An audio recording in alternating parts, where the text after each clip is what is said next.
এই বন্দী গোপনে তার 6 নম্বর আঙুল লাগিয়ে নিয়েছিল, কিন্তু পাশে দাঁড়িয়ে থাকা পুলিশ সদস্যরা তা বুঝতেই পারেনি। তারা লোকটিকে লোহার শিকল দিয়ে শক্ত করে বেঁধে দেয় এবং পরে তাকে একটি আলাদা জেলে ফেলে রাখে।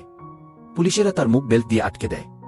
অনেক সাংবাদিকের সামনে লোকটি পুলিশের সঙ্গে একটি বাজি ধরে, যদি সে সফলভাবে এইবারও জেল থেকে পালাতে পারে তাহলে পুলিশ অফিসার তার চাকরি ছাড়তে হবে, কিন্তু যদি সে পালাতে ব্যর্থ হয় তাহলে তাকে আজীবনের জন্য জেলেই থাকতে হবে।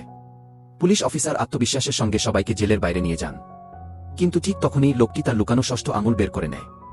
পরের দিন সকালে পুলিশ অফিসার বড় ধরনের লজ্জার মুখে পড়তে হয়, কারণ বন্দী আগেই পালিয়ে গিয়েছিল। খালি কুটরি, মাটিতে পড়ে থাকা শিকল আর চারপাশের নিস্তব্ধতা ছাড়া আর কিছুই সেখানে ছিল না।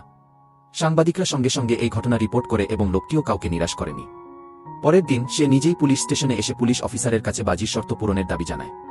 তখন পুলিশ অফিসার বলে, তুমি চাইলে আমাকে পদত্যাগ করতে বলতে পারো, কিন্তু আগে এটা বলো তুমি কিভাবে পালালে। লোকটি হাসি মুখে তার কৌশল প্রকাশ করে। আসলে সে আগেই একটি মাস্টার চাবি বানিয়ে নিয়েছিল, যা সে তার নকল 6ষ্ঠ আঙুলের ভেতরে লুকিয়ে রেখেছিল। এভাবেই সে সহজেই শিকল খুলতে পেরেছিল। এটা শুনে পুলিশ অফিসার তাকে আবারও জেলে ঢুকিয়ে দেয়। এরপর কি হয়েছিল জানতে অবশ্যই সাবস্ক্রাইব করুন।